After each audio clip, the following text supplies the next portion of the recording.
Back to my channel. ಎಲ್ಲರೂ ಹೇಗಿದ್ದೀರಾ? ನಾನು ತುಂಬಾ ಚೆನ್ನಾಗಿದ್ದೀನಿ. ನೀವು ಕೂಡ ಚೆನ್ನಾಗಿದ್ದೀರಾ ಅಂತ ಭಾವಿಸ್ತಾ ಇವತ್ತಿನ ಬ್ಲಾಗ್ನ ಸ್ಟಾರ್ಟ್ ಮಾಡ್ತಾ ಇದ್ದೀನಿ. ಯಾರಾದರೂ ನನ್ನ ಚಾನಲ್ನ ಹೊಸದಾಗಿ ನೋಡ್ತಿದ್ರೆ ಪ್ಲೀಸ್ ಸಬ್ಸ್ಕ್ರೈಬ್ ಮಾಡ್ಕೊಂಡು ನನ್ನ ವಿಡಿಯೋಸ್ ನೋಡಿ ವಿಡಿಯೋ ಇಷ್ಟ ಆದರೆ ಲೈಕ್ ಮಾಡಿ ಅಂತ ಹೇಳ್ತಾ ವಿಡಿಯೋನ ಎಂಡ್ವರೆಗೂ ನೋಡಿ. ವಿಡಿಯೋ ಅನಿಸುವುದನ್ನು ತಪ್ಪದೆ ಕಮೆಂಟ್ ಮಾಡಿ ತಿಳಿಸಿ. ಹಾಗೆ ನಿಮ್ಮ ಎಲ್ಲರ ಪ್ರೀತಿ ಸಹಕಾರ ಯಾವಾಗಲೂ ಈ ರೀತಿಯಾಗಲಿ ಅಂತ ಕೇಳ್ಕೊಳ್ತಾ ಈ ವ್ಲಾಗ್ನ ಇವತ್ತು ಅರೌಂಡ್ 4:30 ನಾನು ಸ್ಟಾರ್ಟ್ ಮಾಡಿದ್ದೀನಿ. ಹಾಗೆ ನಾನು ಒಂದು ಹೊಸ ಕೆಲಸಕ್ಕೆ ಕೈ ಹಾಕಿದ ನಂತರ ನಾನು ಆಸ್ ಯೂಶುವಲಿ ಮಂತ್ರಾಲಯಕ್ಕೆ ಹೋಗ್ತೀನಿ. ಬಟ್ ಇವಾಗಲೂ ಕೂಡ ಅಷ್ಟೇ ಒಂದು ರೀಸೆಂಟ್ಲಿ ಕುಣಿಗಲ್ನಲ್ಲಿರುವಂತಹ ಹೌಸ್ಬೋರ್ಡ್ನಲ್ಲಿ ಮನೆಯನ್ನು ಪರ್ಚೇಸ್ ಮಾಡಿದ್ವಿ. ಹಾಗಾಗಿ ತುಂಬಾ ದಿನಗಳಿಂದ ಅನ್ಕೋತಿದ್ವಿ, ಬಟ್ ಈ ಮನೆನ ಒಂದು ಲೀಸ್‌ಗಾಗಿ ಬಾಡಿಗೆನಲ್ಲಿ ಕೊಟ್ಬಿಟ್ಟು ನೆಕ್ಸ್ಟ್ ಮಂತ್ರಾಲಯಕ್ಕೆ ಹೋಗಬೇಕು ಅಂತ. ಹಾಗಾಗಿ ಇವತ್ತು ದಿನ ಕೂಡ ಬಂದಿದೆ ಅಂತ ಹೇಳ್ಬೋದು. ತುಂಬಾ ದಿನಗಳಿಂದ ಅನ್ಕೋತಿದ್ದೆ, ಬಟ್ ಮನೆ ತಗೊಂಡಿದ್ದ ದಿನದಿಂದ ಅನ್ಕೋತಿದ್ದೆ ನಾನು ಮಂತ್ರಾಲಯಕ್ಕೆ ಹೋಗಬೇಕು ಅಂತ. ಬಟ್ ಕಾರಣಾಂತರಗಳಿಂದ ಹೋಗಕ್ಕಾಗಲಿಲ್ಲ. ಹಾಗಾಗಿ ಇವತ್ತು ಮಂತ್ರಾಲಯಕ್ಕೆ ಹೋಗಿ ನಾನು ಇವತ್ತು ಮಂತ್ರಾಲಯಕ್ಕೆ ಹೋಗೋದ್ರಿಂದ ತುಂಬಾ ಒಳ್ಳೆಯದನ್ನ ಫೈನಲಿ ಸಕ್ಸಸ್ಫುಲ್ ಅಂತ ಹೇಳ್ಬೋದು. ಬಟ್ ಅದು ನಂಬಿಕೆ ಇಟ್ಟರೆ ಸಾಕಾಗಲ್ಲ, ಅದ್ರ ಜೊತೆ ನಮ್ಮ ಎಫರ್ಟ್ ಕೂಡ ಇರಬೇಕಾಗುತ್ತೆ. ಬಟ್ ಮತ್ತೆ ನಾವು ರಾಘವೇಂದ್ರ ಭಕ್ತರಾಗಿದ್ದೀವಿ, ನಾವೇನು ಮಾಡೋಕ್ಕಾಗ್ತಿಲ್ಲ ಅಂತ ಅನ್ಕೊಂಡ್ರಿ. ಬಟ್ ಶ್ರದ್ಧೆ ಭಕ್ತಿ ಎಷ್ಟು ಮುಖ್ಯ, ನಾವು ಮಾಡಬೇಕಷ್ಟೇ ಇಂಪಾರ್ಟೆಂಟ್ ಆಗುತ್ತೆ. ಒಂದು 3 ಡೇಸ್ ಇಂದ ಹುಷಾರಿಲ್ಲದೆ ಇರೋ ಕಾರಣ ಯಾವುದೇ ರೀತಿ ಬ್ಲೌಸ್ನ ಸ್ಟಿಚ್ ಮಾಡ್ಕೊಂಡಿಲ್ಲ. ಬಟ್ ನಾನು ಎಲ್ಲಾದರೂ ಒಂದು ದೇವಸ್ಥಾನಗಳಿಗೆ ಹೋಗಬೇಕಾದ್ರೆ ಒಂದು ಮಡಿ ಇರುವಂಥ ಸೀರೆಗಳನ್ನೇ ವೇರ್ ಮಾಡೋದು. ಹಾಗಾಗಿ ಇದು ಒಂದು 3 ಇಯರ್ಸ್ ಬ್ಯಾಕ್ ವರಮಹಾಲಕ್ಷ್ಮಿ ಹಬ್ಬಕ್ಕೆ ಅಂತ ಹೇಳ್ಬಿಟ್ಟು ತಗೊಂಡಿದ್ದೆ. ಬಟ್ ಇದು ಇನ್ನೂ ಬ್ಲೌಸ್ ಸ್ಟಿಚ್ ಮಾಡಿಲ್ಲ. ಹಾಗಾಗಿ ಇದನ್ನೇ ಬ್ಲೌಸ್ ಸ್ಟಿಚ್ ಮಾಡೋಣ ಅಂತ ಅನ್ಕೊಂಡಿದ್ದೀನಿ. ಬಟ್ ಒಂದು 3 ದಿವಸದಿಂದ ಹುಷಾರಿಲ್ಲದೆ ಇರೋದ್ರಿಂದ ಏನು ಕೆಲಸ ಮಾಡೋಕ್ಕೂ ಕೂಡ ಇಷ್ಟನೇ ಇರಲಿಲ್ಲ. ಹಾಗಾಗಿ ಯಾವುದೇ ರೀತಿ ಕೆಲಸಗಳನ್ನ ಇಂಬ್ಯಾಲೆನ್ಸ್ ಮಾಡ್ಕೊಂಡ್ಬಿಟ್ಟಿದೆ. ಶಾಪ್ ಕೂಡ ಹೋಗಿಲ್ಲ, ಬಟ್ ಅಂಗಡಿನಲ್ಲೂ ತುಂಬ ಕೆಲಸ ಇರೋದ್ರಿಂದ ಯಾವುದೇ ರೀತಿ ಕೆಲಸಗಳನ್ನು ಕೂಡ ಮಾಡಿಲ್ಲ. ಅದೆಲ್ಲ ಫುಲ್ ಅನ್ಕಂಪ್ಲೀಟ್ ಆಗಿದೆ. ಬಟ್ ರಾಯರ ಮಠಕ್ಕೆ ಹೋಗಿ ಬಂದ ನಂತರ ಕಂಟಿನ್ಯೂಸ್ ಆಗಿ ಶಾಪ್ನಲ್ಲಿ ಕೆಲಸ ಮಾಡೋಣ ಅಂತ ಅನ್ಕೊಂಡಿದ್ದೀನಿ. ಬಟ್ ದೇವ್ರ ಶಕ್ತಿ ಕೊಡಬೇಕು ಅಷ್ಟೇ.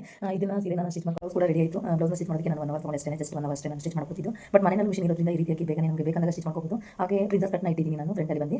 ಹಾಗೆ ಬ್ಯಾಕ್ ಡಿಸೈನ್ ಬಂದು ಈ ರೀತಿಯಾಗಿ ಸ್ವಲ್ಪ ಓಲ್ ಶೇಪ್ ಕೊಟ್ಟಿದ್ದೀನಿ ಅಷ್ಟೇ. ಬಟ್ ಪ್ಲೇನ್ ಸ್ಲೀವ್ನ ಇಟ್ಟಿದ್ದೀನಿ. ಬಟ್ ನನಗೆ ಯಾವುದೇ ರೀತಿ ಡಿಸೈನ್ ಅಂದ್ರೆ ಇಷ್ಟ ಇಲ್ಲ. ಉಕ್ಸೆಲ್ಲ ಹಾಕಿ ರೆಡಿ ಮಾಡಿದ್ದೀನಿ. ಹಾಗೆ ವೇರ್ ಮಾಡ್ಕೊಂಡು ನೋಡಿದೆ ಪರ್ಫೆಕ್ಟ್ ಆಗಿತ್ತು. ಹಾಗಾಗಿ ಫುಲ್ ಬ್ಲೌಸ್ನ 1 ಅವರಲ್ಲಿ ನಾನು ಸ್ಟಿಚ್ ಮಾಡ್ಕೊಂಡಿರುವಂಥ ಬ್ಲೌಸ್ ಇದು.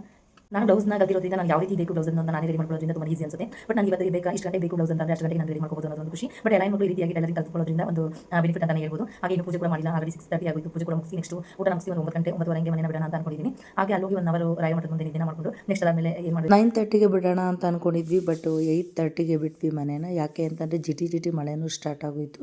ಬಟ್ ನಿಧಾನಕ್ಕೆ ಹೋಗೋಣ, ಸುಮ್ಮನೆ ಮಳೆಯಲ್ಲಿ ಫಾಸ್ಟಾಗಿ ಡ್ರೈವ್ ಮಾಡೋದಷ್ಟು ಚೆನ್ನಾಗಿರಲ್ಲ ಅಂತ ಹೇಳ್ಬಿಟ್ಟು ಸ್ವಲ್ಪ ನಿಧಾನಕ್ಕೆ ಹೋಗೋಣ ಅಂತ ಹೇಳ್ಬಿಟ್ಟು 8:30ಗೆ ಬಿಟ್ವಿ.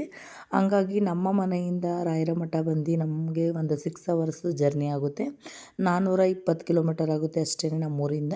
ಹಂಗಾಗಿ ನಾವು ಯಾವಾಗ ಹೋದ್ರೂ ತುಮಕೂರು ರೂಟು ಬಳ್ಳಾರಿ ರೂಟ್ ಹೋಗೋದ್ರಿಂದ ನಮಗೆ ಈ ರೋಡೇ ಕಂಫರ್ಟಬಲ್ ಅನ್ನೋ ಕಾರಣಕ್ಕೆ ನಾವು ಆನ್ ದ ವೇ ಹೋಗ್ತಾ ಎಲ್ಲಾದರೂ ಊಟ ತಿನ್ಕೊಳ್ಳೋಣ ಅಂದ್ಕೊಂಡಿದ್ವಿ. ಬಟ್ ನಮ್ಮ ಅದೃಷ್ಟಕ್ಕೇನೋ ಒಂದು ಹೋಟೆಲ್ಗಳು ಓಪನ್ ಇರಲಿಲ್ಲ.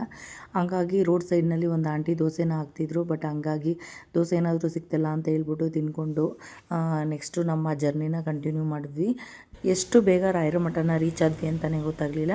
ಒಂದು ಚೂರು ಆಯಾಸ ಇಲ್ದಲೇ ಇರೋ ರೀತಿ ಆರಾಮಾಗಿ ನಾವು ರಾಯರ ಮಠನ ರೀಚ್ ಆದ್ವಿ. ನಾವು ಹೋಗಿದ ತಕ್ಷಣ ತೊಗೊಂಡಿದ್ದಂಥ ವ್ಯೂ ಇದು. ಹಾಗೆ ನೆಕ್ಸ್ಟ್ ವೀಡಿಯೋಗಳಲ್ಲಿ ಫುಲ್ ಡೀಟೈಲ್ ವೀಡಿಯೋನ ನಾನು ಶೇರ್ನ ಮಾಡ್ತೀನಿ ಅಂತ ಹೇಳ್ತಾ ಈ ವಿಡಿಯೋನ ನಾನು ಇಲ್ಲಿಗೆ ಎಂಡ್ ಮಾಡ್ತಾಯಿದ್ದೀನಿ.